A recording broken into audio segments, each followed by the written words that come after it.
Ya estamos nuevamente ya aquí con nuestra primera mesa lista para la primera sesión. Vamos a iniciar, falta Ben Norton, pero por cuestiones de pues el tiempo, para que no nos coma y a todos les dé perfecto tiempo de hacer sus intervenciones, empezaremos con Geraldina, si te parece. Que bueno, ella es corresponsal de resumen latinoamericano de 4F para Europa y directora de Le Monde Diplomatique Italia. Pertenece al Secretariado Internacional del Consejo Nacional e Internacional de la Comunicación Popular, CONAICOP, así como a las Brigadas Internacionales de la Comunicación Solidaria y de la Red de Intelectuales en Defensa de la Humanidad. Graduada en Filosofía por la Universidad de Génova, Italia, y en Periodismo. Ella es poeta, escritora, periodista y traductora del francés y del castellano. Bienvenida, Geraldina. Adelante, por favor, hasta 20 minutos tu participación. Y bueno, esperemos que llegue el periodista Ben Norton, pero vamos adelantando un poco para que a todas y a todos les dé tiempo de presentarnos sus grandes exposiciones, que estoy segura serán maravillosas. Gracias, Geraldina, adelante. Y todos tienen la posibilidad de compartir pantalla si lo necesitan. Y gracias a la doctora Ruth, al doctor Tagliaeche del CIDE, al querido Fernando Buenavad, una gran referencia en la lucha por el sentido. Gracias a los colegas presentes, si me permite, empezando para Patricia, que la queremos tanto, y a quien nos escucha. Disculpa si voy a leer para intentar respetar los tiempos. El tema que aquí propongo se refiere a uno de los fundamentos del periodismo, la búsqueda de la verdad, basada en una ética privada y pública capaz de comparar con la fuente las diferentes opiniones y permitir al lector o oyente formarse una idea propia. Para acotar el tema al tiempo de discusión, intentaré ofrecer algunas rápidas reflexiones para comprender cómo estos fundamentos del periodismo son hoy un simulacro que se basa en la supuesta neutralidad del periodista, según la cual se produciría una narración objetiva. Quizás como premisa, más que una referencia periodística, vale una combinación literaria. Así como una buena novela o un cuento son verdadera literatura si describen sin declarar, si sugieren sin proclamar, un buen periodismo puede ser partisano sin ser esquemático, aclarando, sin embargo, el propio punto de observación. No quiero extenderme trayendo el debate filosófico sobre ética, moral y la posición que la diversa corriente marxista han tomado sobre el problema desde que Marx y Engels explicaron en la ideología alemana que los comunistas no predican ninguna moral, porque toda moral es de naturaleza ideológica, falsa, y sirve para enmascarar los intereses de la clase dominante. Por supuesto, el comunismo, el movimiento que apunta a abolir el estado actual de las cosas, se basa en grandes ideales, apunta a establecer una sociedad de hombres y mujeres libre, porque es tan libre de la explotación capitalista y por eso ha movilizado a las masas oprimidas e inspirado grandes revoluciones. Reiterar que la realidad es el resultado de un enfrentamiento de intereses que se origina en la contradicción capital-trabajo sirve para orientarse también en el mundo globalizado, en el que somos bombardeados por noticias contradictorias que dificultan identificar el origen de los errores y las razones. Un mundo en el que lo que hablan de ética desde la clase dominante son los que más la pisotean. Lo que hablan de paz, derechos humanos y pluralismo son aquellos que preparan la guerra y que imponen un pensamiento único en nombre de la llamada libertad de opinión. La ética del periodismo se ha discutido durante mucho tiempo. Se realizan cursos sobre la legislación que rige la libertad de prensa en cada estado y se organizan exámenes de periodismo sobre ese tema. La primera ley de la libertad de prensa del mundo fue adoptada en Suecia en 1766, cuando aún no se habían establecido los principios de la ética profesional. La Asociación de Periodistas de Suecia realizó el Código de Ética Periodística en 1923, Obviamente, desde entonces hasta la fecha, se han hecho adiciones, aclaraciones y cambios complicados por la llegada de la información en la web y en las redes sociales. ¿Por qué comenzamos desde tan lejos? Porque es precisamente de la muy civilizada Suecia que llega hoy un ejemplo de esta moral al servicio de la clase dominante que mencionamos anteriormente.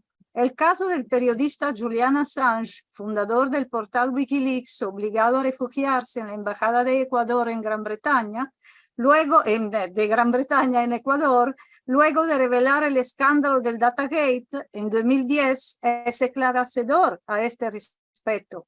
Gracias al trabajo periodístico de Assange, basado en la información transmitida por un soldado estadounidense, lo recordamos, se había conocido el contenido de los cables militares estadounidenses y se pudo mostrar desde adentro los intereses reales que impulsan el imperialismo, detrás de la fachada moral con la que se presenta. En el silencio ensordecedor de los medios, Assange está desapareciendo lentamente. En la cárcel británica está a punto de ser extraditado a los Estados Unidos. Su persecución se puso en marcha tras una acusación sin prueba de violencia sexual por parte de jueces suecos y amplificada por una poderosa campaña de medios internacionales.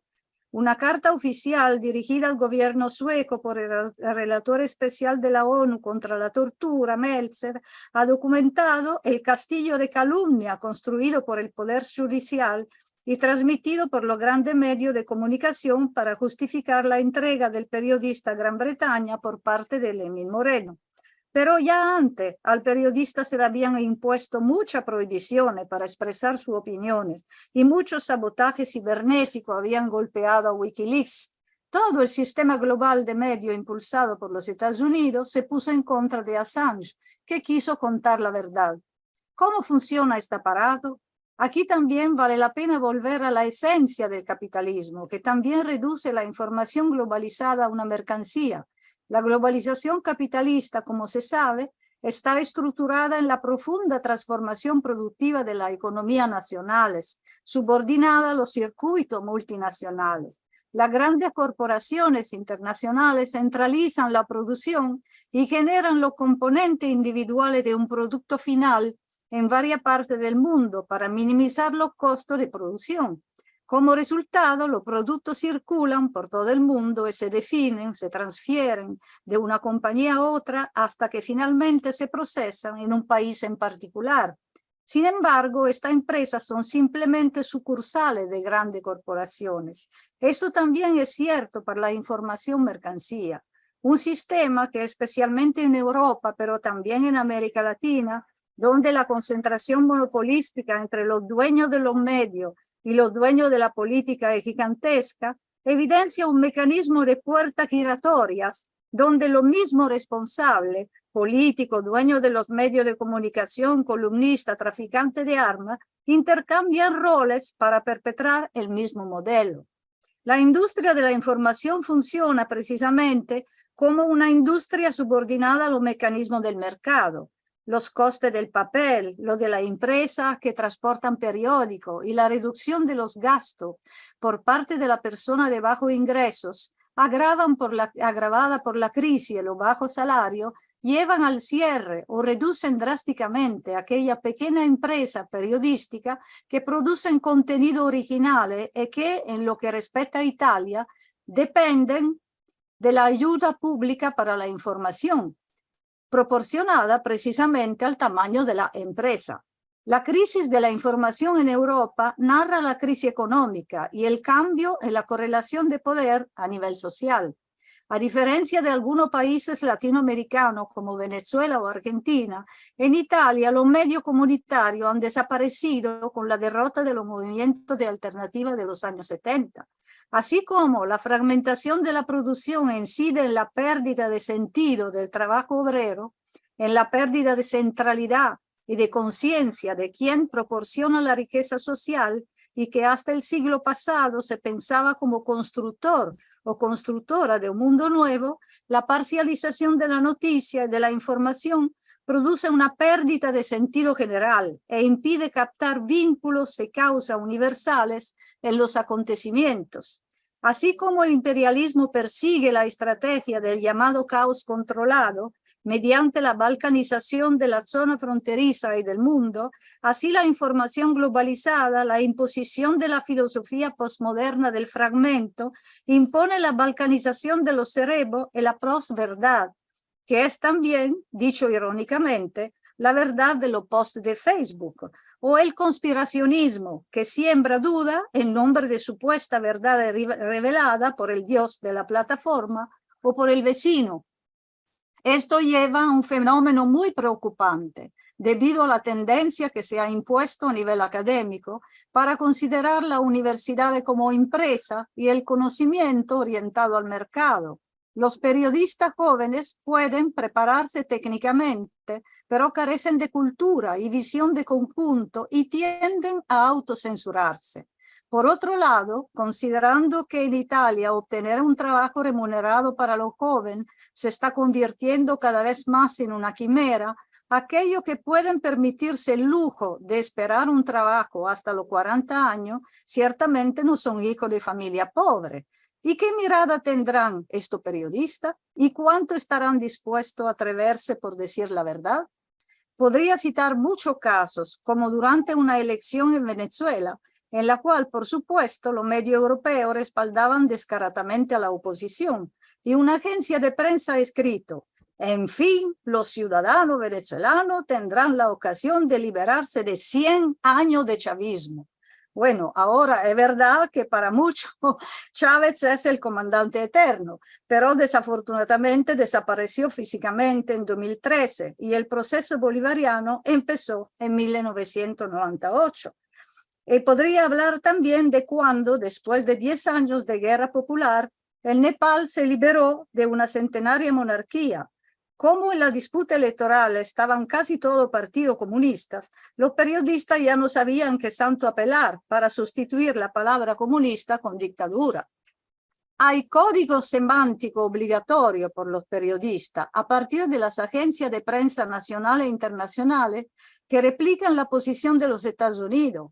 Así que, mientras que Israel o otro aliado de Washington son, pase lo que pase, democracias, y se le aplique el mismo tratamiento semántico respetuoso que a los gobiernos capitalistas, a los gobiernos de Cuba, Venezuela, Nicaragua, siempre se le dice dictadura o régimen en un sentido negativo, dando por supuesto que el socialismo sea autoritario o dictatorial.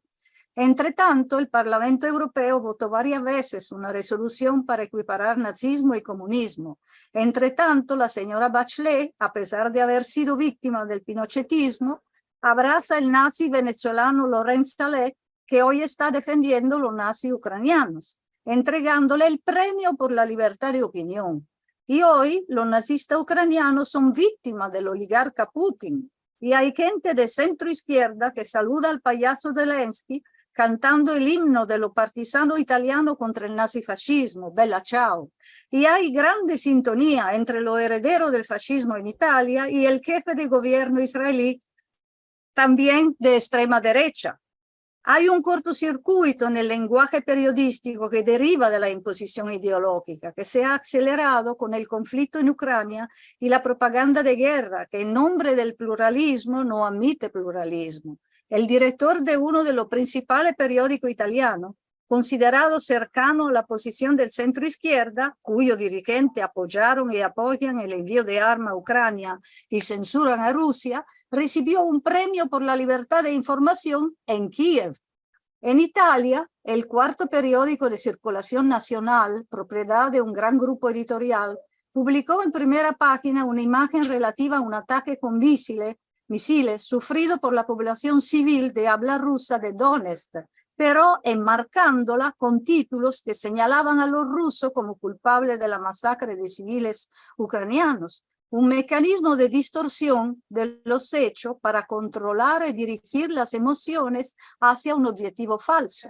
Frente a alguna protesta, no mucha de verdad, el director del periódico rechazó la crítica, aclarando que no fue un error, sino una elección consciente que invitaba, sin atribuir la foto a nadie, a reflexionar sobre el horror de la guerra Lástima que todos los títulos que rodeaban la fotografía hacían creer que se trataba de una masacre sufrida por civiles ucranianos, señalando a los rusos como culpables de este horror. Sin embargo, el director lo definió como un ejemplo de pluralismo. Además, se burló públicamente de un antiguo colaborador, un profesor que se atrevió a protestar y sobre todo que fue candidato del Partido de la Refundación Comunista.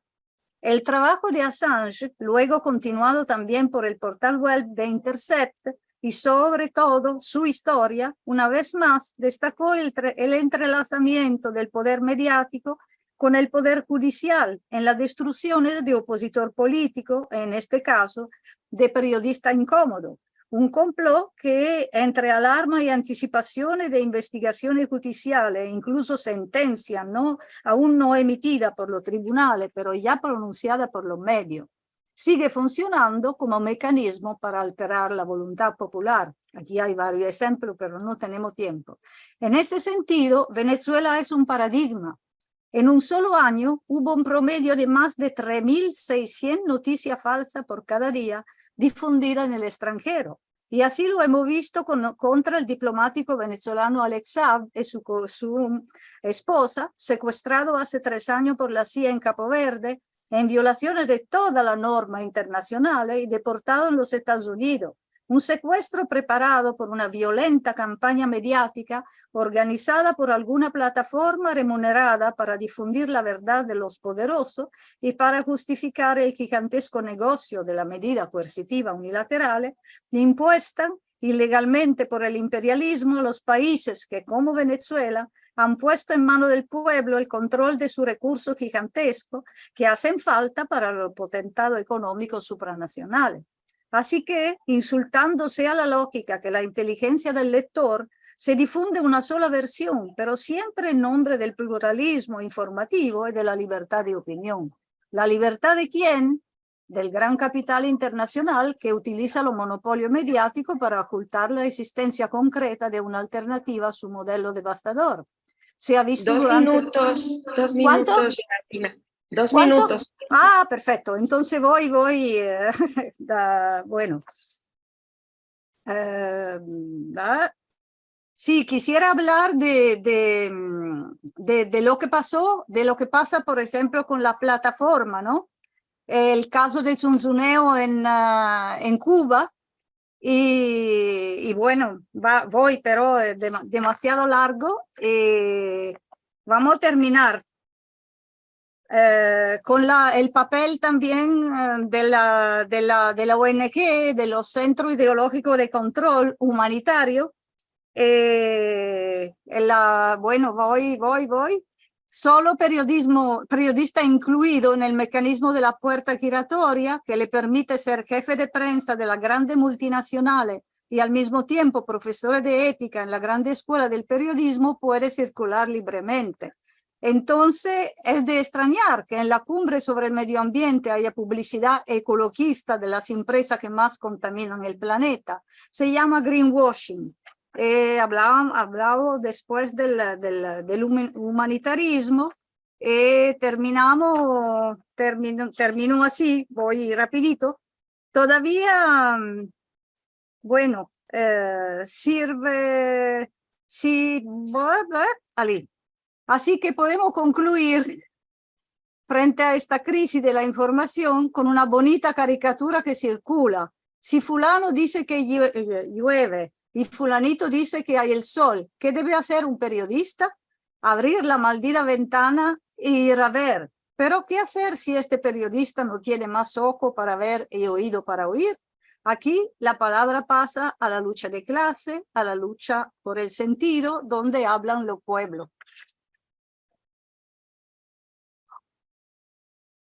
Muchas gracias, Geraldina. Excelente exposición, como siempre. Muy amplia estas nociones de las que mencionaste respecto al uso del lenguaje, ¿no? Cómo los diferentes sentidos que se les pueden atar a diferentes nociones y conceptos que vemos en los medios. Lo que para unos significa democracia, no necesariamente es democracia para otros, ¿no? Aunque lo que estemos viendo sea algo muy distinto. Entonces, eso me parece muy relevante y esta última mención que hacías de las plataformas, ¿no? Digitales, cómo también a través de esas plataformas lo que se está manifestando, la difusión de noticias falsas, de bulos informáticos, que tendremos el día de mañana una mesa sobre este tema. Y por supuesto, pues toda la intervención de estas think tanks y ONGs y asociaciones que con careta de defensa de derechos humanos, de la defensa de la libertad de expresión, del acceso a la información, etcétera, pues en realidad están teniendo un actuar en contra de los pueblos. Bueno, le damos la bienvenida al periodista Abel Norton, quien es fundador y editor del sitio web Geopolitical Economic Report. Su trabajo se enfoca principalmente en el análisis geopolítico, la economía política internacional y en la política exterior de Estados Unidos. Sus trabajos periodísticos los ha realizado en Venezuela, Nicaragua, Bolivia, Ecuador, Honduras, Colombia, entre otros, y ha sido publicado en la BBC, Al Jazeera, Democracy Now!, El Financiero, Bloomberg, Al Mayadin, Telesur, RT, TRT World, CGTN, Press TV, Hispan TV, Sin Censura, entre otros. Bienvenido, Ben, me da mucho gusto que estés aquí. Adelante. Es un gusto. ¿Me escuchan? ¿Me escuchan bien? Sí, te escuchamos muy bien, gracias. Bueno, pero alguien está compartiendo. Geraldina está compartiendo su pantalla.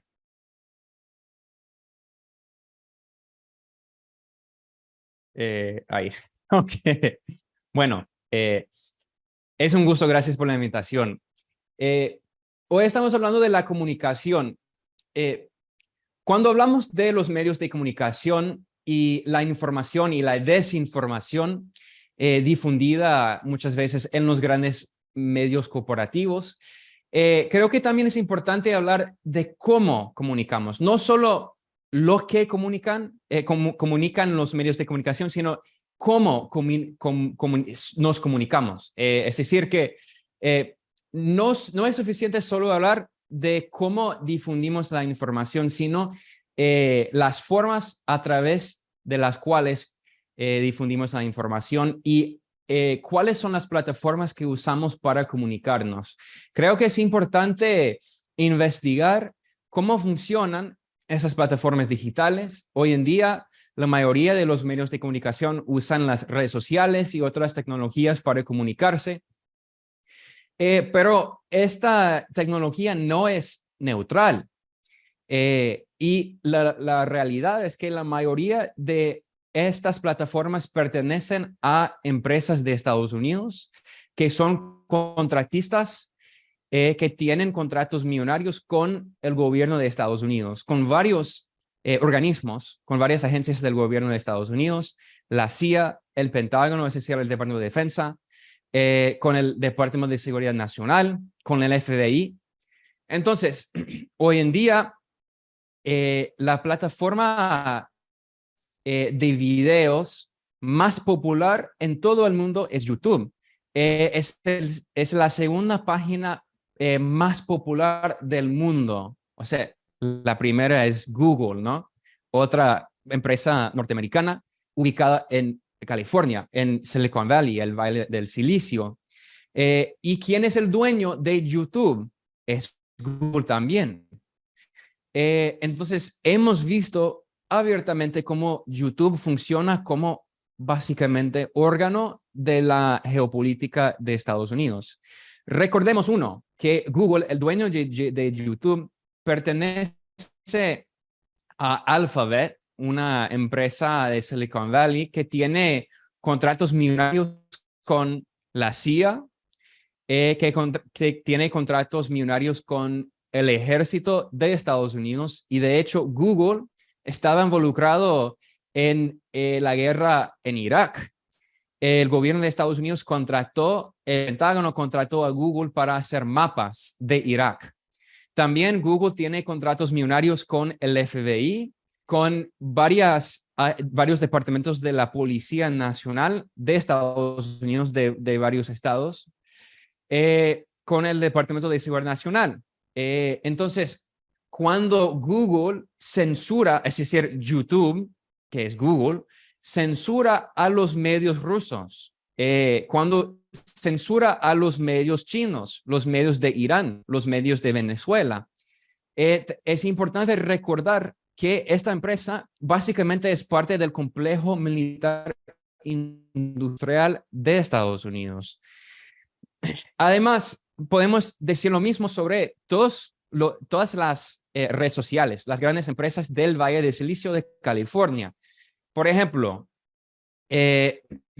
Facebook, que pertenece a la empresa Meta, también tiene contratos millonarios con varias agencias del gobierno de Estados Unidos, en particular el FBI, y está involucrado en la censura de la llamada desinformación, que básicamente significa lo que el gobierno, o sea, si el gobierno de Estados Unidos no quiere que haya información, si no le gusta esa información, la censura. Entonces, por ejemplo, cuando el presidente Donald Trump asesinó al máximo general de Irán, Qasem Soleimani, en enero de 2020, un acto de guerra, un crimen de guerra, un acto de agresión contra el pueblo iraní.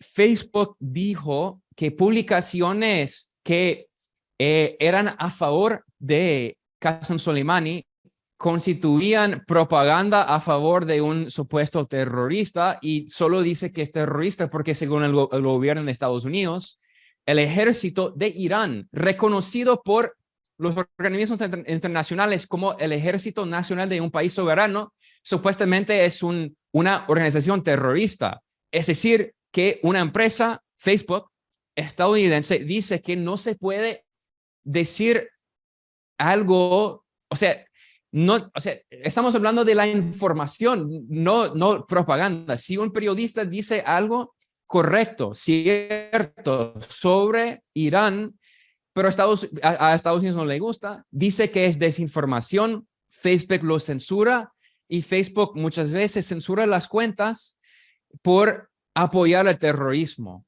en las redes sociales. Hemos visto exactamente lo mismo en Palestina, cuando el gobierno de Israel dice que no se puede publicar información porque estás apoyando el terrorismo palestino, entre comillas, y censura la información. O sea, hablamos mucho de la propaganda en los grandes medios de comunicación, y sí, obviamente es importante criticar el discurso hegemónico en los grandes medios de comunicación, pero también es importante hablar de los dueños, básicamente, de los medios. O sea, hoy en día los medios de comunicación básicamente no pueden funcionar sin las redes sociales, porque usamos las redes sociales para difundir la información que publicamos en nuestros medios de comunicación. Y esas redes sociales no son neutrales, pertenecen a empresas del Valle de Silicio que tiene contratos millonarios con el gobierno de Estados Unidos. Bueno, cuando estamos hablando de esa censura, no solo es censura dentro de Estados Unidos o Israel. Por ejemplo, yo estoy hablando desde Nicaragua. Aquí es imposible, y en todos los países del mundo, imposible ver RT en YouTube. RT no solo fue suspendido, censurado en Estados Unidos, en la Unión Europea, fue censurado en todo el mundo en YouTube. Esa es una empresa norteamericana, pero tiene el poder porque estamos hablando de monopolios, de empresas que tienen más poder que en muchos países. O sea, los ingresos de esos países son mayores que los PIBs de muchos países del mundo. Además, cuando hablamos también de la censura de esta información, es importante hablar de otras plataformas, no solo las redes sociales como YouTube y Facebook, sino también WhatsApp. Todo el mundo usa WhatsApp. Obviamente yo uso WhatsApp, todo el mundo. Es una de las aplicaciones, creo que es la aplicación más popular del mundo, pero WhatsApp también pertenece a Meta, es decir, la misma empresa de Facebook que tiene contratos con el gobierno de Estados Unidos. Bueno, entonces es por eso que es importante, yo quiero enfatizar que los periodistas, los comunicadores, los políticos, los economistas, tenemos que hablar cada vez más de la idea de la soberanía digital y la soberanía tecnológica, porque hay un discurso de propaganda en Occidente que dice que China supuestamente es una dictadura horrible, autoritaria, que quiere controlar toda la información, quiere censurar todo, pero la verdad es que no. China quiere la tecnología, perdón, la soberanía tecnológica, porque China entendió desde el primer día que estas plataformas de las redes sociales que pertenecen a las empresas del Valle de Silicio no son neutrales. Reflejan los intereses económicos y políticos de las empresas, que son los dueños, reflejan los intereses geopolíticos del gobierno de Estados Unidos, también reflejan la ideología neoliberal, reforzando las ideas neoliberales capitalistas entre sus usuarios, ¿no? Entonces, obviamente, todo el mundo, hoy en día, todos somos brands, ¿no? Tenemos nuestras marcas, ¿no? Tenemos que hacer marketing, ¿no? No somos individuales, no somos personas, no tenemos una comunidad. Todos somos emprendedores, somos capitalistas. Tenemos que hacer, o sea, no tenemos un medio, tenemos un negocio y tenemos que hacer el marketing para tener más alcance. O sea, entonces refleja la ideología del propio sistema económico dentro de estas plataformas. Es por eso que China creó sus propias plataformas digitales y tecnológicas para mantener la soberanía tecnológica y digital. No es para censurar todo el mundo y controlar toda la información. De hecho, Estados Unidos censura mucho más. O sea, mencioné la censura de RT, de los medios de Irán. Por ejemplo, Press TV, básicamente cada vez que hace un canal de YouTube, un día después es censurado. No puede usar Gmail, sus empleados. Además, PayPal, otra empresa del Valle de Silicio, que tiene contratos con el gobierno de Estados Unidos, PayPal censura, o sea, bloquea las cuentas de periodistas independientes que critican la política exterior de Estados Unidos. Yo conozco a varios periodistas cuyas cuentas fueron suspendidas sin explicación. Además, PayPal bloquea donaciones si un donante menciona Venezuela o menciona Irak o menciona Irán, porque esos países están bloqueados, sancionados por Estados Unidos. Además, bueno, Venezuela, yo conozco a un montón de periodistas de Venezuela cuyas cuentas fueron suspendidas, políticas, medios de comunicación. O sea, YouTube básicamente censuró, suspendió básicamente de forma escondida Telesur, probablemente la plataforma más importante de comunicación independiente realmente de Latinoamérica, porque básicamente sabemos que todos los medios de comunicación pertenecen a las grandes empresas en Latinoamérica también, no es diferente. O sea, el Infobae en Argentina, que pertenece a los oligarcas de la extrema derecha, golpistas, y bueno, es igual en básicamente todos los países. Entonces, Telesur, básicamente su cuenta fue suspendida de YouTube con millones de seguidores y YouTube no hizo nada. Es decir, Google no hizo nada para recuperar su cuenta. Y de hecho, la cuenta fue como robada, callada, y se convirtió en algo con los discursos de Elon Musk, de Tesla, que también es dueño de Twitter, y él tiene un discurso de la libertad de la expresión, pero la verdad es que él también tiene contratos, miles de millones de dólares de contratos con el gobierno de Estados Unidos y ha recibido miles de millones de dólares de subsidios del gobierno de Estados Unidos. Entonces, solo quería, bueno, una cosa más antes de terminar. No solo estamos hablando de las redes sociales, estamos hablando de las páginas. O sea, el gobierno de Estados Unidos, según su ley nacional, dice que puede expropiar. La única forma de expropiación que el gobierno de Estados Unidos hace, nunca lo haría a favor del pueblo.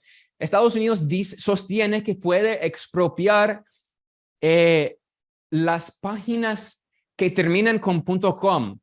Entonces, si uno va a la página presstv.com, la página pertenece al Departamento de Justicia de Estados Unidos, porque pertenecía antes a Irán, y si uno va a la página, dice que esta página ahora fue expropiada por el FBI de Estados Unidos por violar las leyes de Estados Unidos. Entonces, estamos hablando de la extraterritorialidad de la ley de Estados Unidos. Es la misma excusa que Estados Unidos usa para justificar la encarcelación y, bueno, quizás vamos a ver qué pasa con Julian Assange, pero la encarcelación de Julian Assange, que es periodista extranjero, no tiene nacionalidad norteamericana, nunca trabajó en Estados Unidos, es de Australia y trabajó en otros países de Europa, pero no en Estados Unidos, y quiere encarcelarlo por el resto de su vida por violar la ley norteamericana. O sea, es la misma excusa que Estados Unidos usó para encarcelar al diplomático venezolano Alex Saab. Entonces, estamos hablando de la extraterritorialidad de la ley estadounidense que usa también no solo para encarcelar a humanos, periodistas, diplomáticos, sino también para expropiar las propias páginas web de los medios extranjeros. Entonces, solo quería enfatizar la importancia de hablar cada vez más de la idea de la soberanía digital, de la tecnología digital y la importancia de crear alternativas a estos monopolios, esas empresas en el Valle de Silicio, porque sí es importante hablar de lo que dicen los medios de comunicación que comunican, pero también es importante de hablar de cómo nos comunicamos, cómo difundimos la información y los grandes problemas estructurales de esta tecnología y estos sistemas informáticos. Entonces, es un gusto, es un placer. Gracias por la invitación y buenas tardes a todas y a todos. Muchísimas gracias, Ben Norton.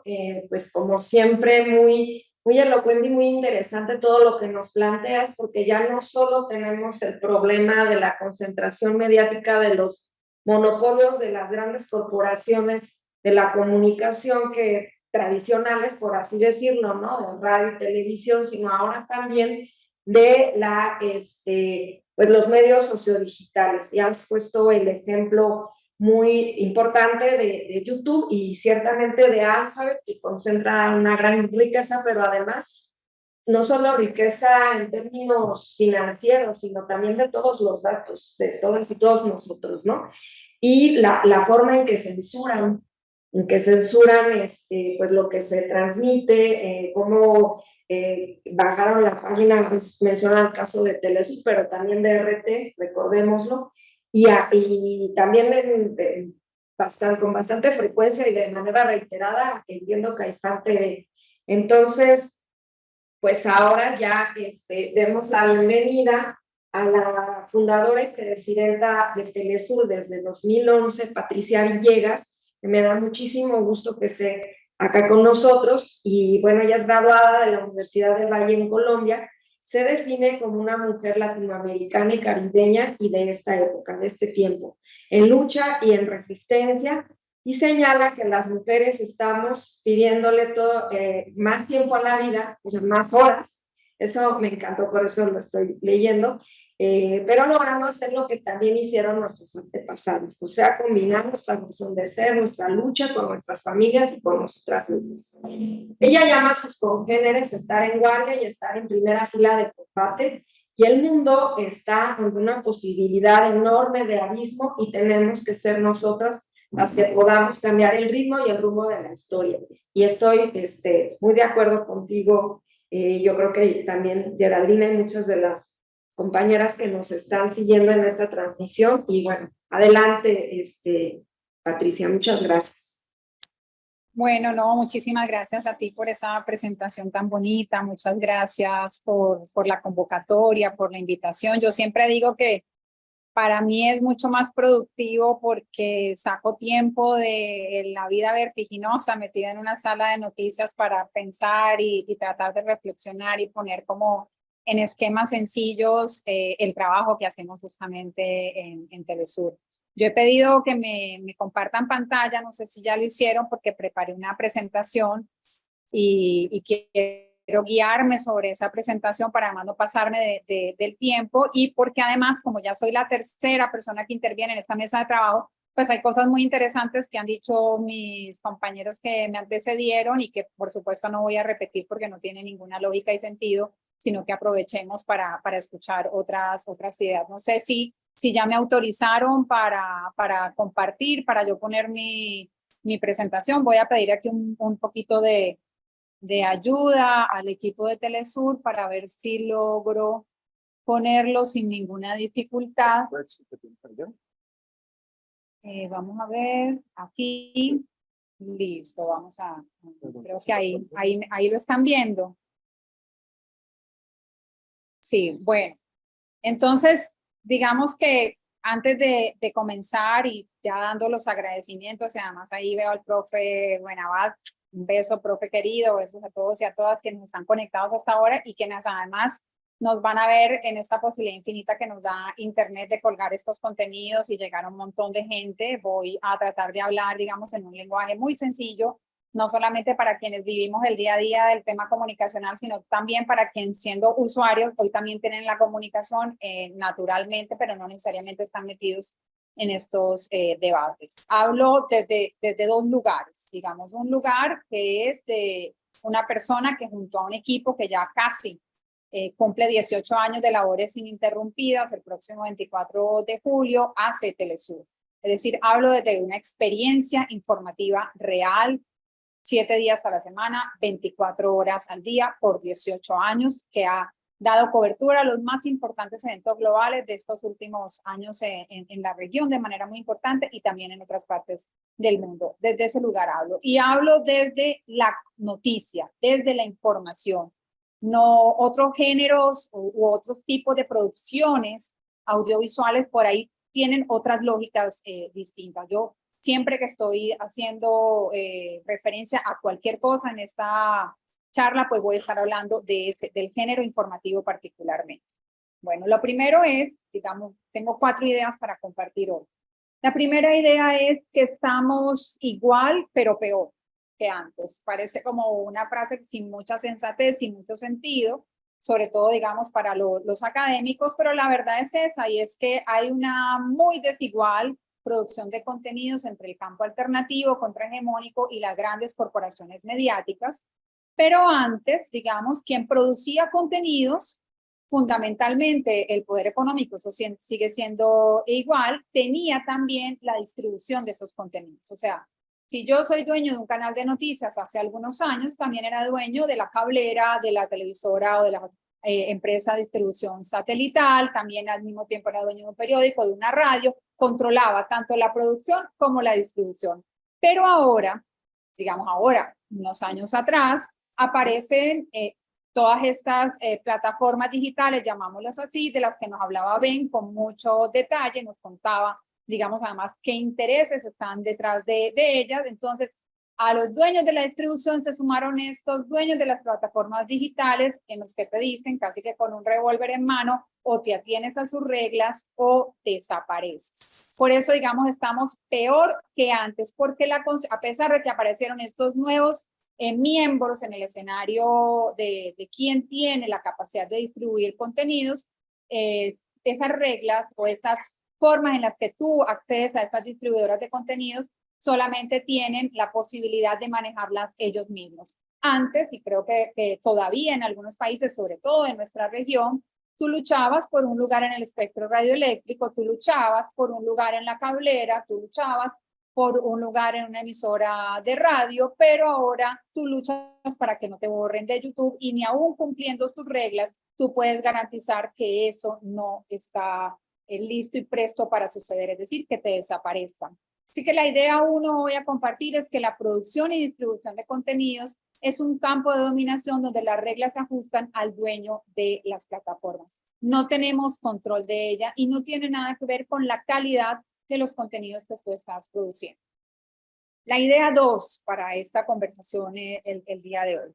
¿Qué es lo que estamos viendo, leyendo, escuchando a través de estas autopistas de distribución de contenidos? Y me refiero a las distribuciones de contenidos, tanto tradicionales como estas de Internet y redes sociales. Vamos a definir 4 características de las noticias que nos llegan. Hay muchísimas, pero vamos a hablar de 4 para tratar de esquematizar y de ser muy ilustrativos. Lo primero es que las noticias que tenemos son atomizadas. Nos llega muchísima información sin un antes, sin un después, no hay contexto, las noticias no tienen historia, pero además tampoco hay posibilidad de entender ese hecho hacia futuro que implica, qué escenarios me planteo. La característica 2 de estas noticias es que es farandulizada. Aquí les tengo un ejemplo que me parece además muy ilustrativo. Las 5 claves del conflicto. Entonces nos quieren explicar un conflicto complejísimo como el que se vive en Europa en cualquier tipo de medio de comunicación o plataforma. Fíjense que todos tienen el mismo esquema, 5 puntos claves para entender el conflicto, igual a las 5 claves para lograr un maquillaje juvenil. Que tiene que ver una cosa con otra, pero es la misma forma farandulizada, ¿cierto? Liviana, en la cual nos explican una situación extremadamente compleja que puede cambiar el rumbo de la humanidad a una cosa como cuál es el bañador que mejor me queda para la temporada de verano, calculando que todo el mundo puede ir a la playa. Una tercera característica de cómo me llega la información es información polarizada. Es decir, es una información casi que en clave de telenovela, de buenos y de malos, sin matices, y te obliga a tomar partido. O sea, no hay forma en la que tú, si eres un ciudadano, comillas, desprevenido, no termines odiando a quien quieres que odien. Hasta antes de la pandemia, el malo de la película global era el presidente de Venezuela, Nicolás Maduro. Miren aquí, por ejemplo, Infobae, al lado de quién lo pone, de Noriega, del Chapo Guzmán, de Pablo Escobar. Luego también, por supuesto, esto opera de manera habitual y yo invito para que lo vayamos, digamos, haciendo consciente para que lo comprendamos. Hay unos pasos en la construcción de una idea fuerza en los medios de comunicación.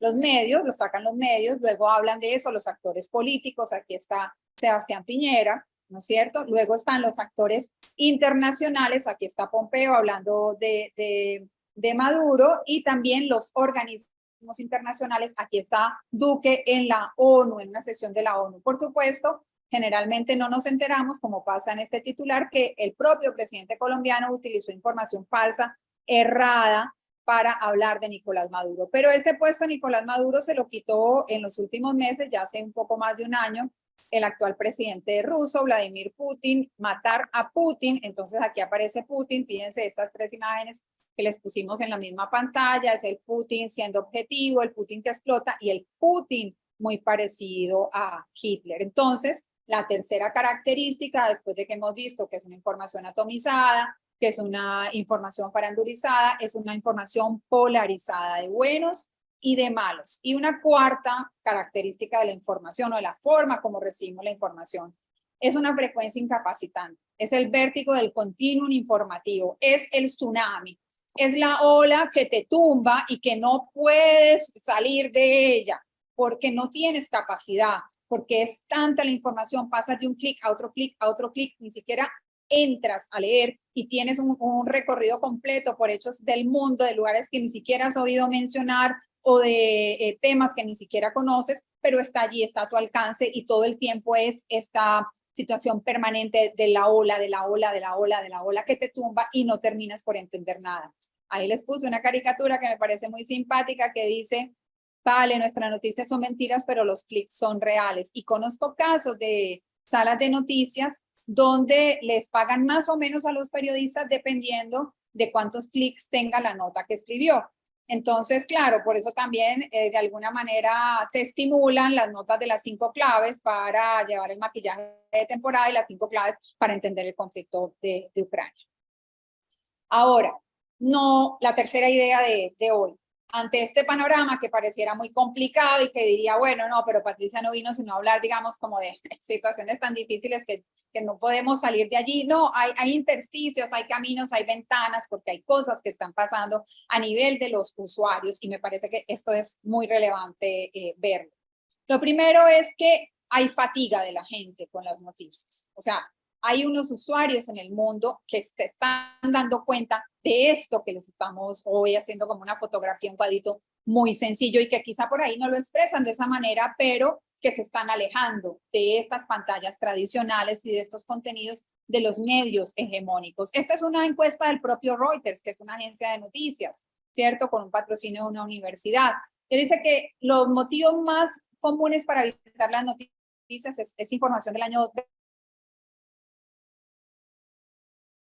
La gente dice que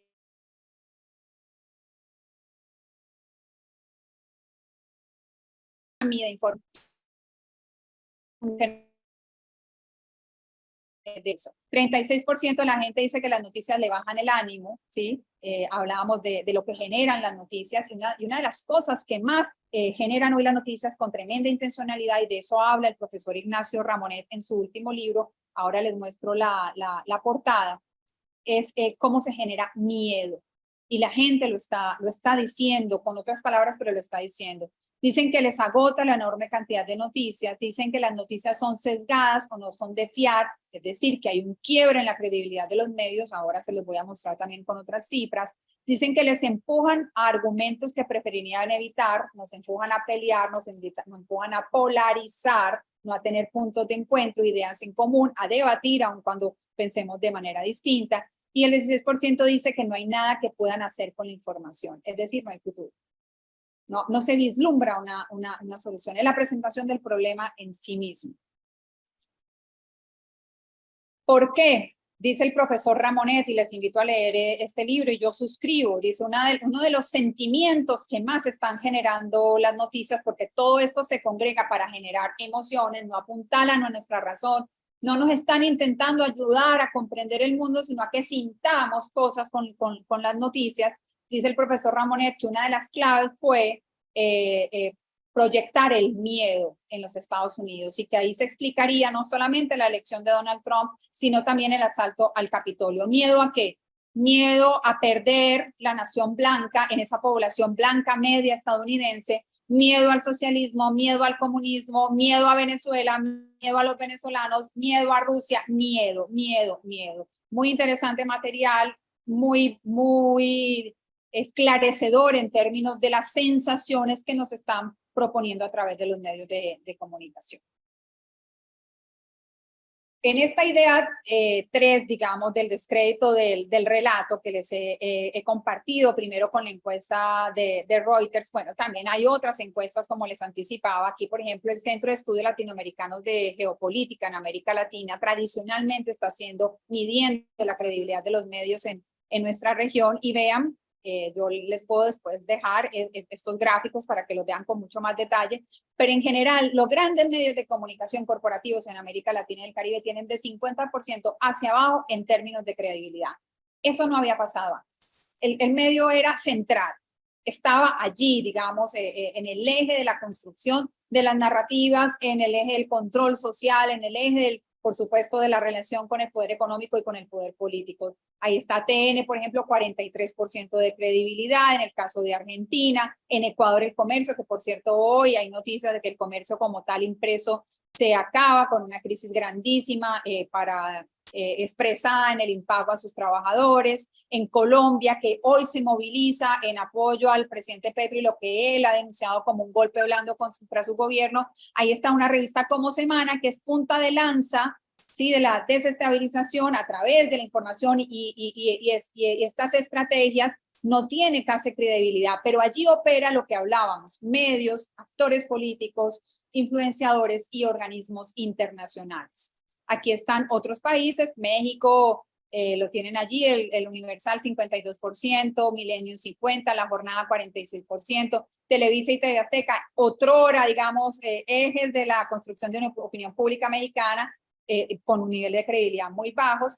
Les tengo Paraguay y Perú. Esto es antes de la situación política actual, pero lo que hemos visto, por ejemplo, en un país como Bolivia, es que después del golpe de Estado del presidente Morales, quedaron muy golpeados los medios tradicionales de comunicación, y la gente hoy en Bolivia dice que los medios defienden intereses políticos particulares. Este otro cartel que les tengo allí no es de CELAC, sino de la gente que marchaba hace algunos años en Colombia y decía adiós al canal de las falsas noticias y la corrupción, adiós al canal de los realities y las narconovelas, refiriéndose en este caso particular a Caracol, pero hay muchos de esos carteles que circularon en todas esas movilizaciones.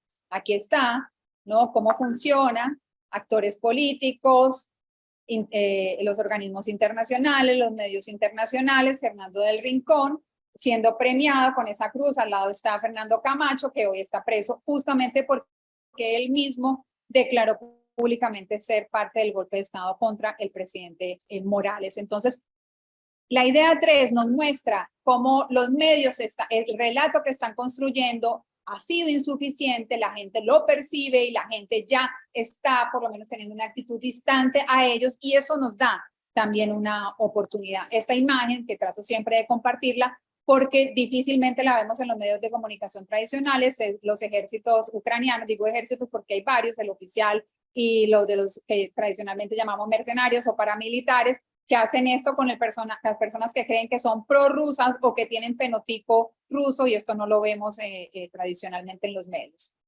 Aquí hay una confesión de parte de Joseph Borrell que dice: la batalla global de las narrativas alrededor de la guerra de agresión a Ucrania no necesariamente la estamos ganando, y esto lo dice después de haber censurado y eliminado de YouTube todos los canales rusos, y dice hay que esforzarnos más.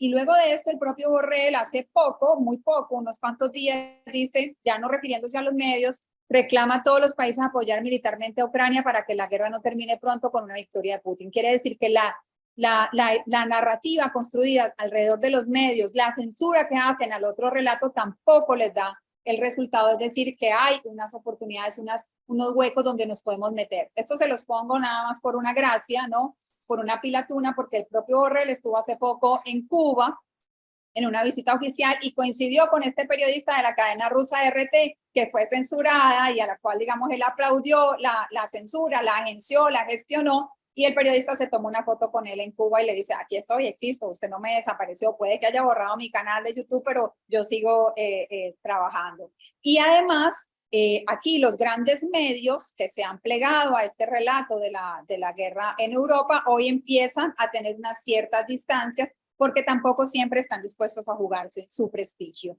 Así que hay algunos titulares que nos empiezan a decir, ojo, que hay cosas que están cambiando en ese escenario mediático y que le dan el significado de esa posibilidad, dónde estamos, y la gente lo está entendiendo de esa manera. Este error, comillas, le costó carísimo al país de España, lleva años tratando de superarlo, que es la foto falsa del supuesto señor, que en este caso era, según ellos, el comandante Hugo Chávez, muy enfermo, en momentos muy duros y muy difíciles para Venezuela, y luego el país trató de hacer control de daños, pero no lo ha logrado, ¿sí? Y ese error le abrió la posibilidad a otros relatos. El mismo New York Times, del que hablábamos ahora con la guerra en Ucrania, en la invasión, el intento de invasión a Venezuela, cuando estas eran las imágenes, estaban en tiempo real, estaban mostrándose en las pantallas de Telesur y también de otros medios en el mundo. Dice el New York Times quién fue responsable del incendio de la ayuda humanitaria varios meses después para hacer control de daños, pero ya estaba herida su credibilidad. Y con un gran despliegue, con un estudio, con drones, con gráficas, muy profesionalmente trabajado, trata de decir que lo que ya sabíamos. Otra muestra de que las cosas no les están saliendo bien y que hay espacios para nosotros, para el otro relato, para la lucha, digamos, contrahegemónica, es lo que está pasando con CNN. CNN en español, digamos, otro era el gran canal latinoamericano, que además nunca se originó desde América Latina, siempre fue desde los Estados Unidos, ahora pasan solo a tener 4 programas en vivo.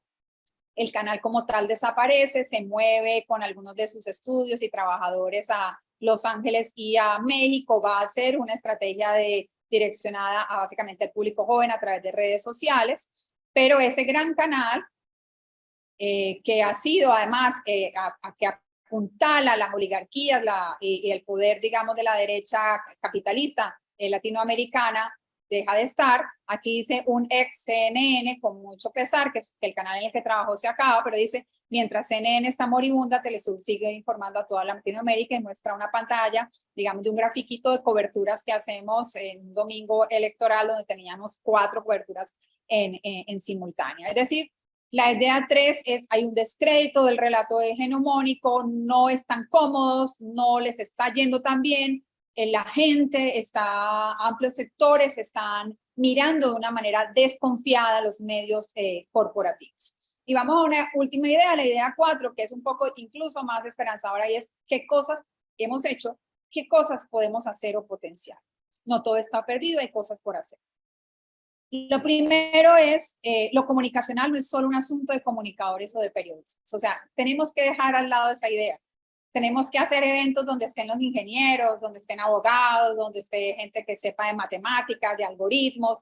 O sea, porque cada vez más la comunicación deja de ser solo un problema de quienes creamos los contenidos y empieza a ser también un problema de cómo distribuir estos contenidos. Hay que crear nuestras propias autopistas, digamos, para distribuir estos contenidos, y hay que trabajar en la soberanía tecnológica. Ben lo explicó muy bien, me parece que no tengo que ahondar sobre ello. Los chinos lo han hecho, o sea, no es algo que no esté sucediendo, que no haya sucedido, pero hay que crear estas otras autopistas, otros lugares donde nos distribuimos. Hay que tener satélites, que tengan grandes pisadas en distintos lugares del planeta para poder distribuir los contenidos que estamos produciendo. Entonces, bueno, lo comunicacional no solo es un asunto de comunicadores o de periodistas. La otra idea, digamos, de 2 minutos, por favor. Perfecto. 2 minutos, gracias. Es la alfabetización digital. O sea, y vuelvo, no es solo un problema de quien emite o de quien produce el contenido, sino que tenemos que desde chiquitos, y de esto se tiene que hacer una gran campaña, porque además los niños hoy están pegados del teléfono, de la tableta, del computador, están aprendiendo a ver y a entender el mundo a través de estas plataformas, pero no los estamos educando, no nos estamos educando. No hay una alfabetización para comprender qué es lo que está en juego en estas narrativas. Somos un mundo de prosumidores, de productores de contenidos, cada uno de nosotros, pero no sabemos cómo enfrentar esos contenidos. Aquí una caricatura, no papá, esa es una noticia falsa, pero ¿cómo va a ser falsa si dice justo lo que yo pienso? La tercera idea de este último cuarto punto, hay que regular. Se necesitan abogados, se necesitan políticos, se necesitan políticas públicas que protejan, blinden a la sociedad. Debemos ser capaces de pasar ese debate de que si la regulación es censura o que la regulación es una forma de proteger a la ciudadanía y por tanto de alguna manera incluso la gobernanza, no solamente interna, sino global. Por supuesto, cada país con sus reglas, con su idiosincrasia, con su propia historia, con su jurisprudencia, pero hay que instar a la construcción de políticas públicas que coayuden a tener un ecosistema de medios muchísimo más sano. Por ejemplo, regular contra el odio por la convivencia pacífica y la tolerancia. En Venezuela, en pleno intento de desestabilización, se quemaba a la gente por parecer chavista.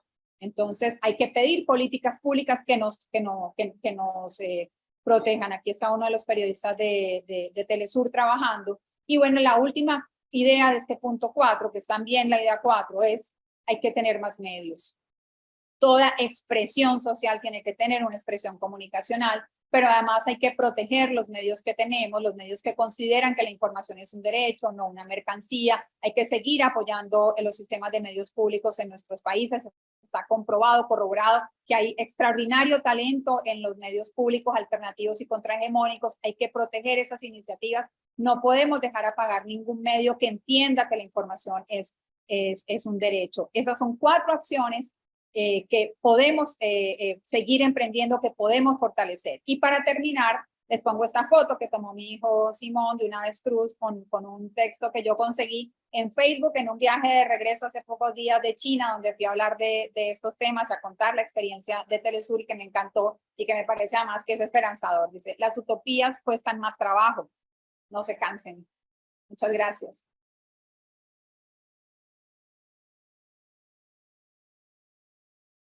Muchas gracias. Bueno, pues ya vamos cerrando esta mesa con el periodista y escritor Kurt Hagbar, quien nació en Connecticut, de Estados Unidos, y actualmente reside en la ciudad de Oaxaca, en donde coordina talleres de literatura. Es graduado en Política, Filosofía y Economía por la Universidad Fairfield y es autor del libro de cuentos Interrumpimos este programa en 2002.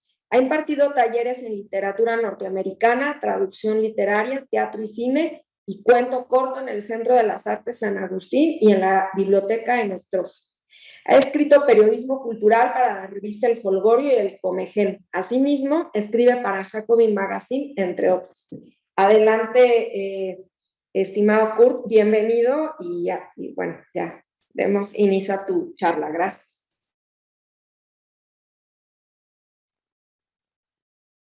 No te escuchamos. Ahora sí, ¿me escuchan? Sí, gracias. Muchísimas gracias. Quiero agradecerle al CIDE, a la invitación, la doctora Ruth Dávila, al doctor Fernando Abad y a mis compañeros de mesa por sus excelentes presentaciones. Mi charla se va a llamar Evitar el blowback, el papel de los medios hegemónicos en los golpes blandos de América Latina. Quisiera empezar con una introducción, ¿no? Que, vaya, los objetivos de Estados Unidos en cuanto a América Latina no han cambiado, ¿no? En estos años. Hegemonía regional, control de recursos naturales, la apertura de capital y mercados, pues y obligar a la integración de la región en sus propios términos, a través de acuerdos de libre comercio, con beneficios legales y comerciales para empresas de Estados Unidos. Lo que sí ha cambiado, en cambio, es su estrategia. Al igual que en otras partes del mundo, podemos llamarla la aplicación de la mercadotecnia a la política. Ya no les gusta tanto ejecutar golpes abiertos para intentar evitar lo que pues, se llama, y eso es un término de la CIA, blowback, o las consecuencias involuntarias de sus acciones en el extranjero. Entonces, la idea ahora es hacer parecer que los golpes apoyados de Estados Unidos realmente pues, son movimientos populares o engancharse de un movimiento popular legítimo y manipularlo para sus propósitos. Todo con tal de intentar evitar el famoso blowback. Y así nació el enfoque en los golpes blandos y las revoluciones de color y etcétera, ¿no?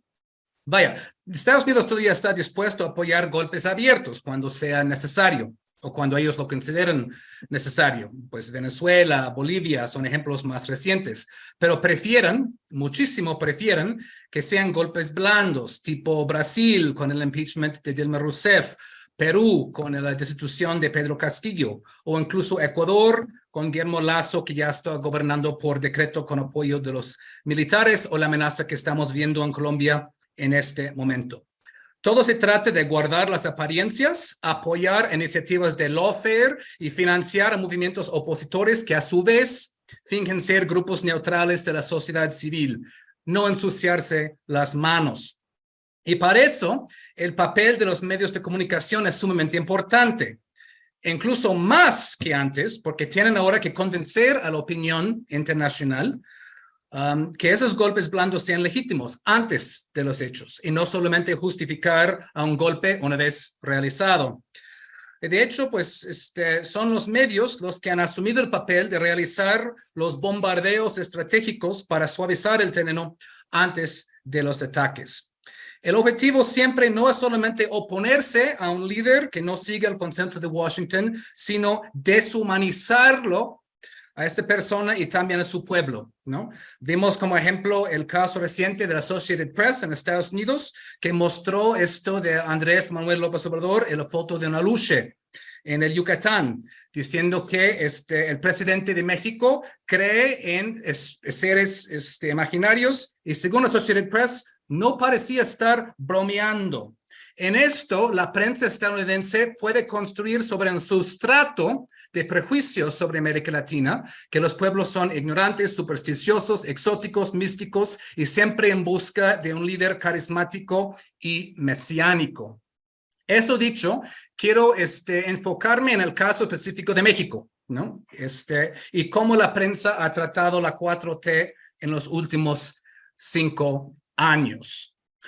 Incluso antes de llegar a Palacio Nacional, la Cuarta Transformación se hallaba ya bien fija en la mira de los medios hegemónicos del mundo anglófono, Estados Unidos y Gran Bretaña, que voy a especificar.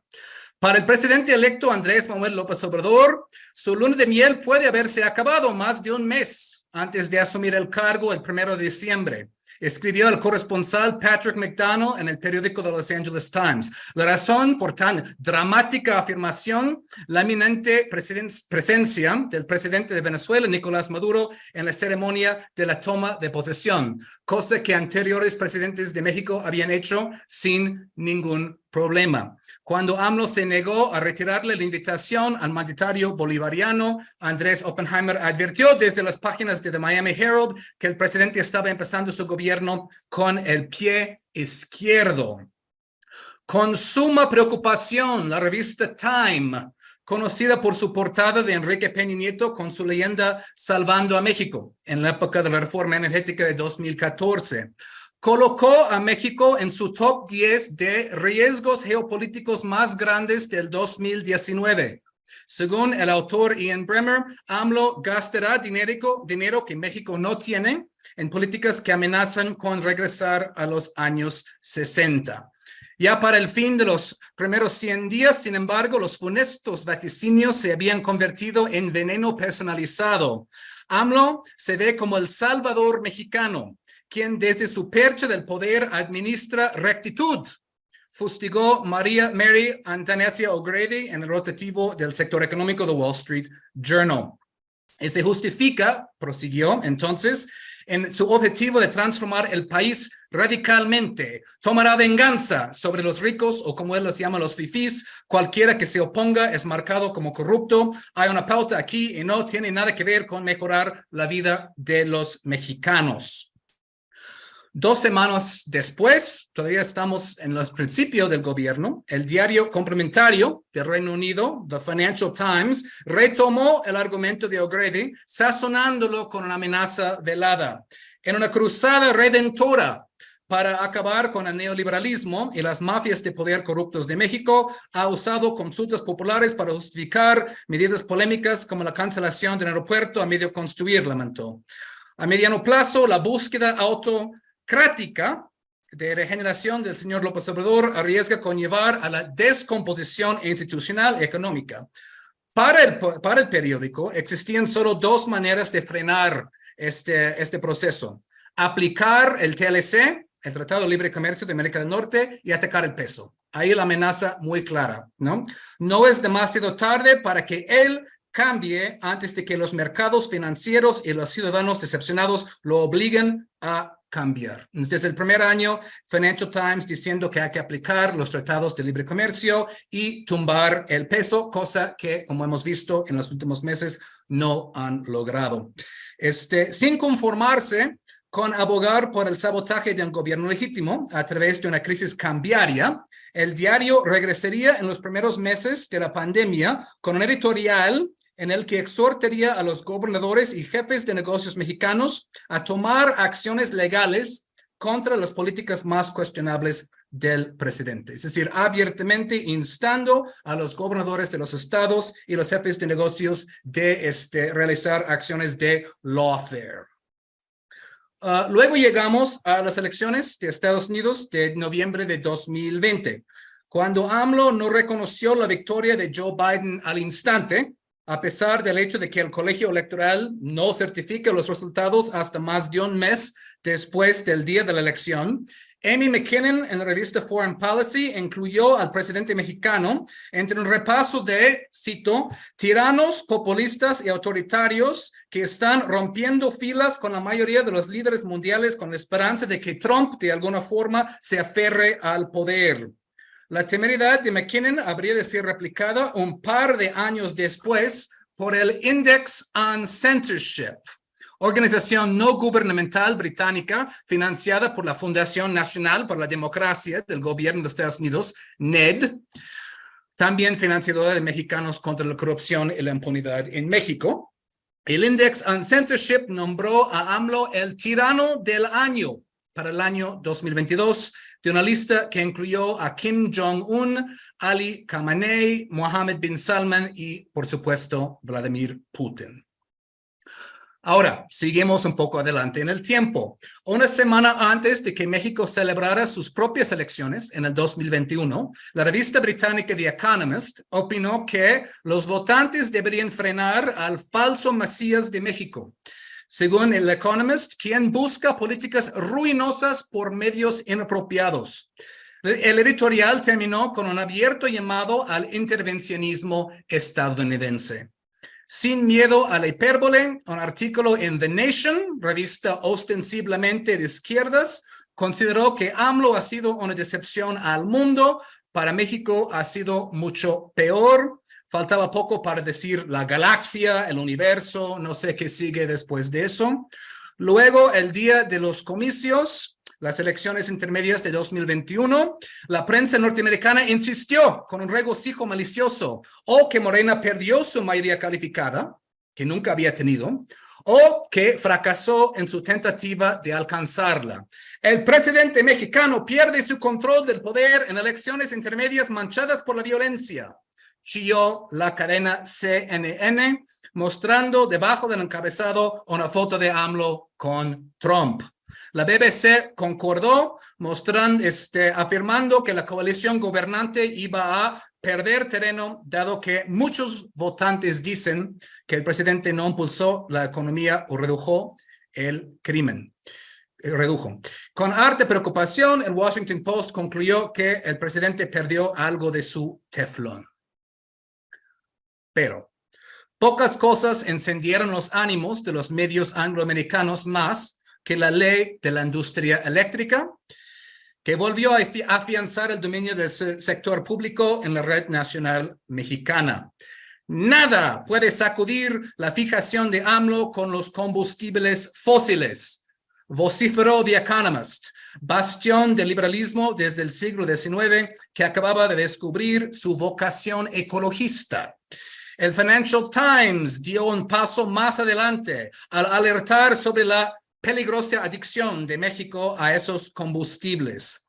Por su parte, David Agron de The Guardian no tuvo empacho en jugar al psicoanalista del mandatario mexicano, afirmando que su perspectiva sobre los combustibles fósiles y las empresas estatales tienen su origen en su crianza en el estado petrolero de Tabasco.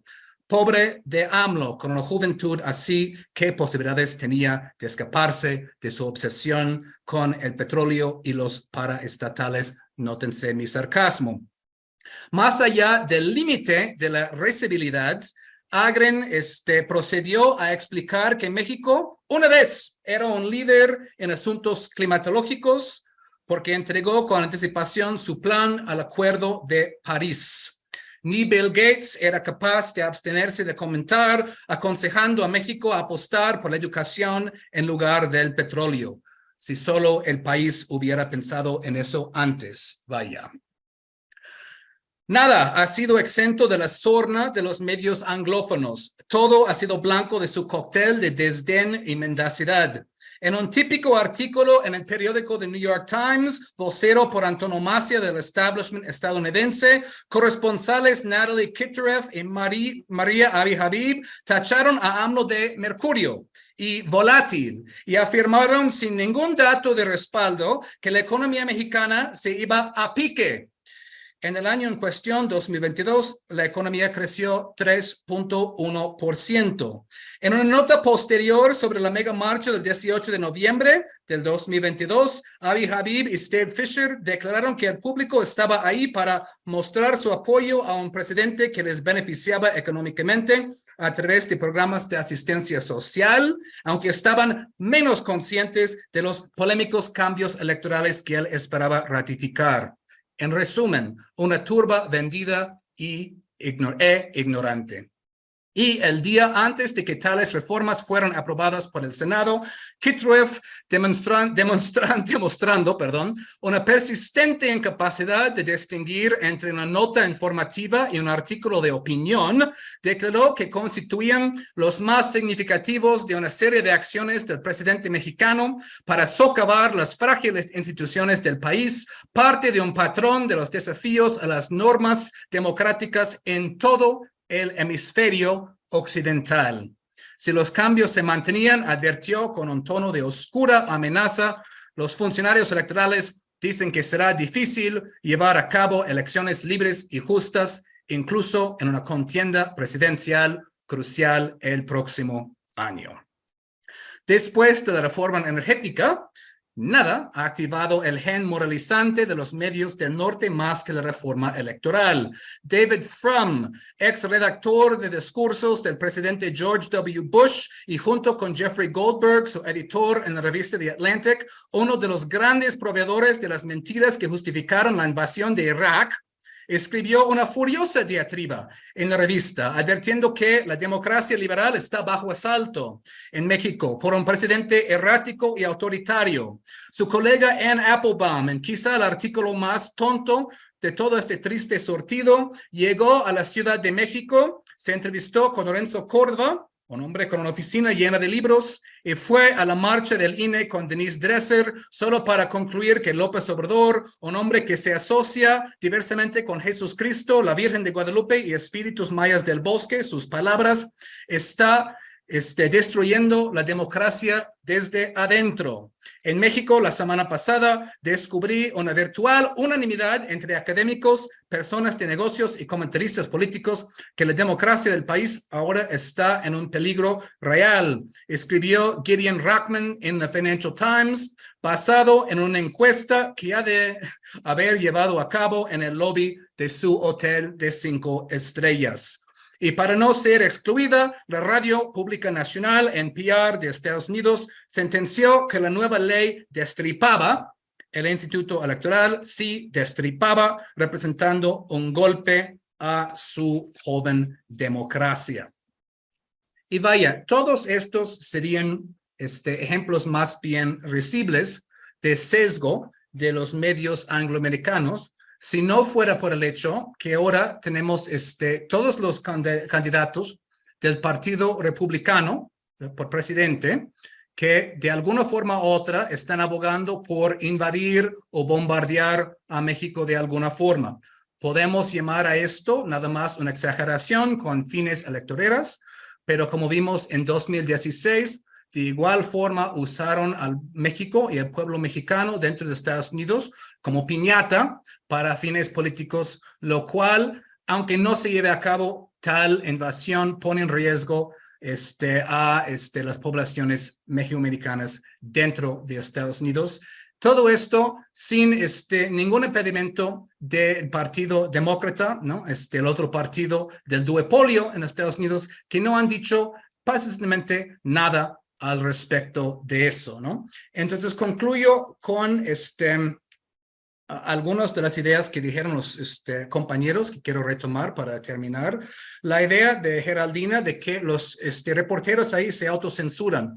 Muchas veces la línea directa no es hacer eso, sino que las mismas personas que llegan a estos lugares llegan ahí porque han aprendido antes de llegar a autocensurarse en sus reportajes, ¿no?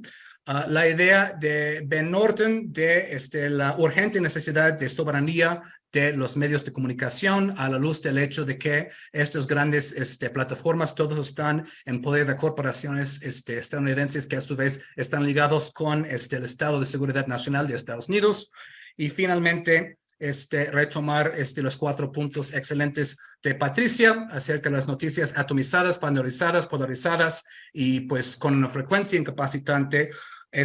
Y retomar la buena noticia de todo eso, de que los medios tradicionales no van bien, ni en México, ni en Estados Unidos, y esto crea una apertura muy importante para este proyecto de soberanía de medios y medios críticos y, sobre todo, más y mejores medios. Concluyo con eso por ahora. Muchísimas gracias, toda la mesa, en realidad, pues un lujo haber iniciado con todas y todos ustedes este coloquio internacional, panorama que nos da este relato, esta construcción de revisión de todos estos medios corporativos estadounidenses y de otros países, de cómo van construyendo una narrativa para legitimar pues estos golpes blandos o estas guerras judiciales, ¿no? Como bien lo mencionabas, lawfare. Y bueno, ya estamos sobre el tiempo, hay bastantes personas muy interesadas siguiendo la transmisión en YouTube de este coloquio. Nos saludan de Ciudad de México, de Querétaro, de Cuba, Venezuela, Ecuador, y pues mucho interés en estas reflexiones. Me parece muy importante que durante las diferentes sesiones también se mencionara a Julian Assange. Más tarde tendremos una presentación de la cátedra Julian Assange, donde nos va a acompañar Alina Duarte, periodista independiente, y la periodista de la jornada Blanche Petri. Y pues nada, agradecerles muchísimo que hayan estado en esta sesión. Vamos a reescuchar todas sus intervenciones porque nos dejan mucho para seguir reflexionando, comentando, discutiendo el tema tan importante de la comunicación, pero en el que también se presentó pues sí, ya con datos duros y demás, de cómo los medios tradicionales pues están perdiendo credibilidad, legitimidad y alcance, ¿no? Y que cada vez hay una construcción de alternativas, de discursos contrahegemónicos, y que, bueno, están ahí presentes, pero también secundo esto que me parece que mencionaba Patricia, del tema de, bueno, la tecnología. No tenemos nuestra propia tecnología, los pueblos no tienen sus propias tecnologías para desarrollar estos medios, y bien o mal, pues las plataformas a las que tenemos acceso, pues también son, pertenecen a estas grandes corporaciones que tienen monopolizadas estos medios en los que se puede difundir. Bueno, pues sin más les agradezco mucho y damos ya la bienvenida a las personas de la segunda mesa, el doctor César Bolaño, el doctor Joan Pedro Carañana y el doctor René Ramírez, y al doctor Josafat Hernández, que también es investigador acá del CIDE, que nos va a apoyar con la moderación de esta mesa. Muchas gracias, y también a las personas que están siguiendo la transmisión. Adelante.